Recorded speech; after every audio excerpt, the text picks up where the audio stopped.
Hey Rush Nation, what is happening? Welcome back to the 5 Yard Film Sessions.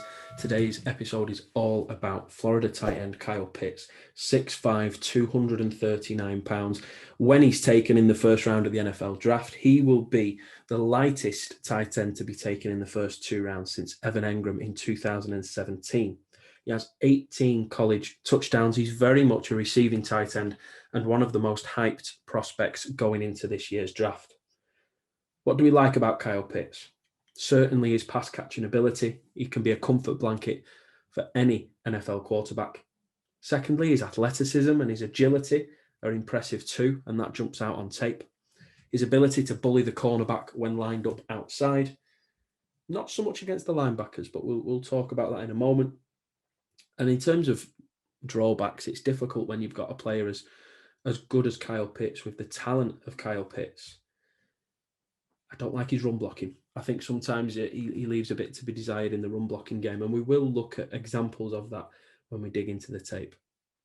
So let's get started. First up is a clip from the SEC Championship game against Alabama. We're going to see Pitts line up on the outside and run a post. He's going to find himself in plenty of space upon catching the ball, and that's when the Alabama secondary swarm around him. It's the third quarter, they're down by 11, it's 3rd and 17, so Kyle Trask is going to be looking towards his most reliable target. As you'll see, there's lots of space when he makes the catch, not so much when he tries to turn and get yards after the catch. Let's have a look at it. He sets off past the first man, Trask drops it into that space, caught on the 30, and as he turns, then comes the contact.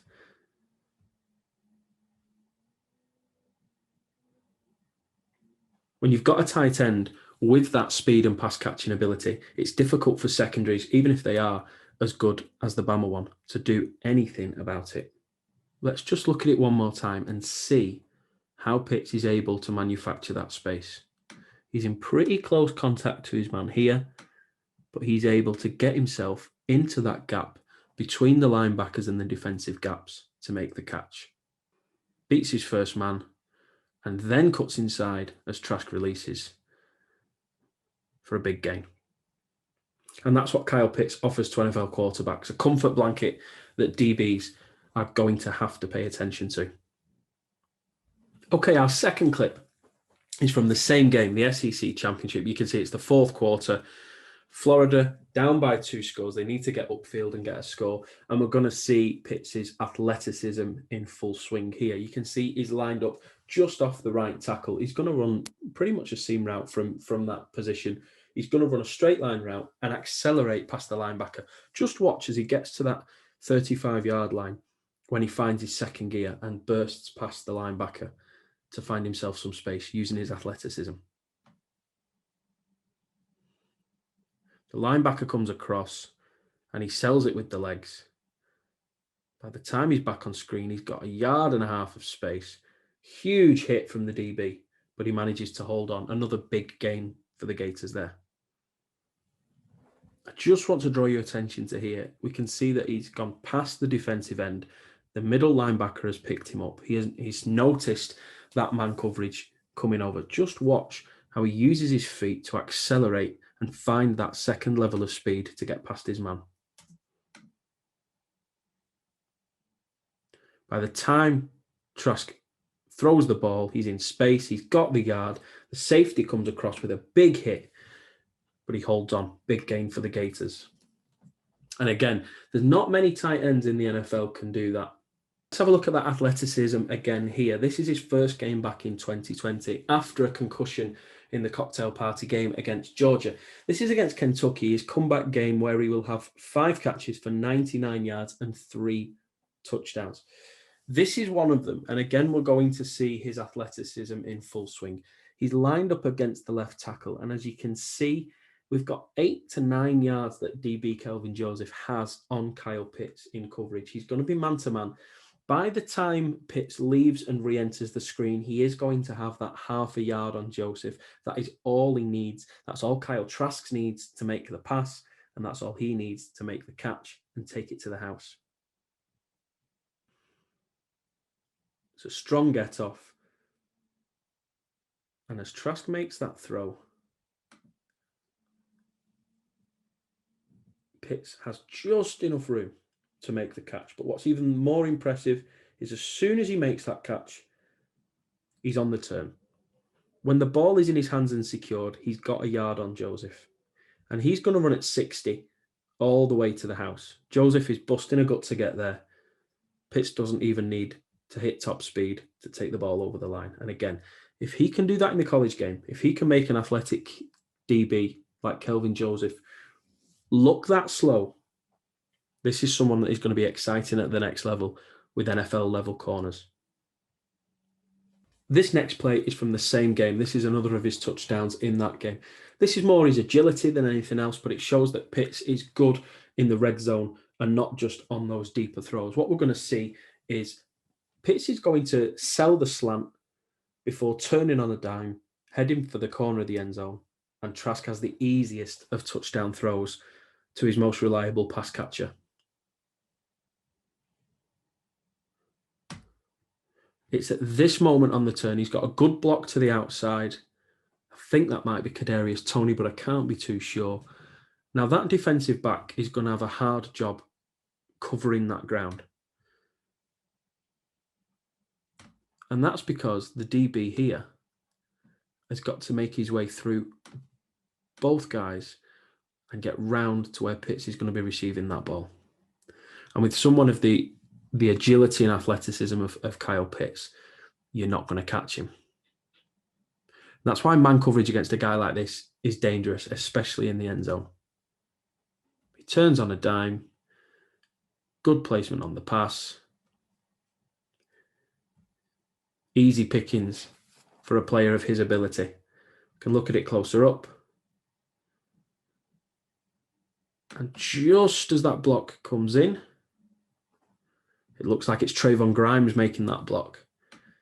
And that turn, the DB takes another step and a half inside, which just gives Pitts that separation. In the grand scheme of things, it's not a lot. If this was on the 25-yard line, it's not too much of a problem. You might be giving up a first down. You might have to catch back up to Pitts as he makes his way towards the touchline. But because this is the red zone, that's the killer. That yard of space that he's worked himself and this effective block here that is enough of a nuisance to get in the way of the DB's route, that is what gives Kyle Pitts the space to make one of the easiest touchdown catches of his college career. And that's a recurring theme about Kyle Pitts' game. He just makes it all look so easy. He is ready for the next level. Now, we mentioned at the top that Pitts isn't the biggest of tight ends. He isn't the most physical of tight ends. Sometimes he struggles to get past the linebacker. We'll look at that in just a moment. But one thing he can do is he can hang with and he can bully even the most physical of defensive backs. Right there, he is up against JC Horn, one of the toughest corners in the SEC in 2021. JC Horn's going to be a first-round draft pick, just like Kyle Pitts is. And the beauty of Kyle Pitts as a pass catcher is you can line him up on the outside. As you can see, he's out there on his own to the right. Press man coverage with JC Horn. Now, for most cornerbacks, I would say it's unwise to go press man against Kyle Pitts because it's JC Horn. I can see why the Gamecocks have done it. They've put their best defender up against Florida's best pass catcher. What you'll see is he tries to sell JC Horn that he's going deep. He's not having it. And when he runs back towards the sideline, he cuts back in. Horn is right there on top of him. It's a good get off. Horn keeps with him, sticks with him. He doesn't manage to sell JC Horn to go deep. If you look at the lack of space that Kyle Pitts has there, most receivers against JC Horn, he's batting that ball away. Most wide receivers in the SEC are getting that ball batted away or they're getting taken to the ground out of bounds for an incomplete pass. JC Horn is a tough cornerback. Despite that pressure from the DB, Pitts is able to hang on.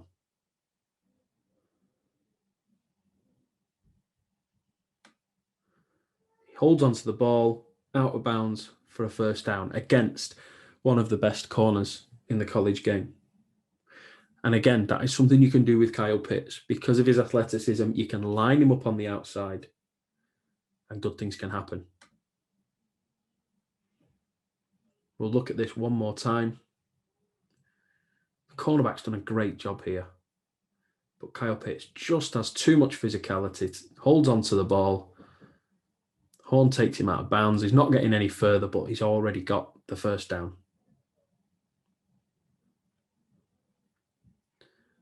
If we were analysing cornerback tape here, we'd actually be saying what a good job JC Horn has done.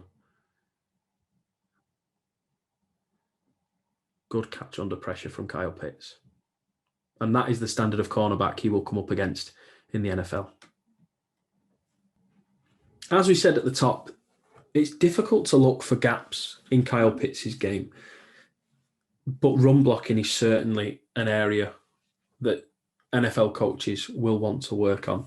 Now, you're not going to sign Kyle Pitts as a run blocker. I appreciate that. But it is good to have that addition to his skill set. If Kyle Pitts lines up against the tackle, you want defenses to be thinking that this could be a run or a pass. Unfortunately, at the minute, he's not at that level of NFL standard blocking. His assignment here is to get into the second level, try and push whoever's filling that gap. Now, it is going to be number 1, Kelvin Joseph of Kentucky here, and try and make some room for the running back. Now, it's a slow get off for Pitts. Now, that sells straight away that this is a run play. And you see the DB's reaction is to come up into the box. Okay, so here is where Pitts engages with his defender. There is little to no effort. He's on the back foot. He ends up on the floor. I want to see him engaging the defensive back with more physicality there. One more example here. We're back to the SEC championship game. Another example of Pitts needing to improve his run blocking. This time he's going to try and take on the edge rusher, and he just doesn't quite have that physicality to take them on. The plan is simple: engage with the defensive end and keep him back. What we're going to see is when the second move comes from the defensive end, Pitts can't react. He doesn't have the smarts to keep himself engaged with the defender. Not a bad get off.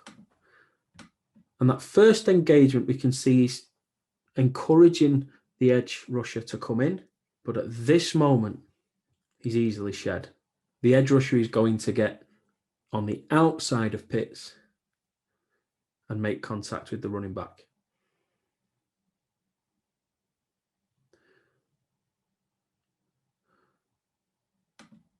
And would you believe it? It's Kyle Pitts' man that makes the tackle, no gain on the play, turns a 2nd and 10 into a 3rd and 10.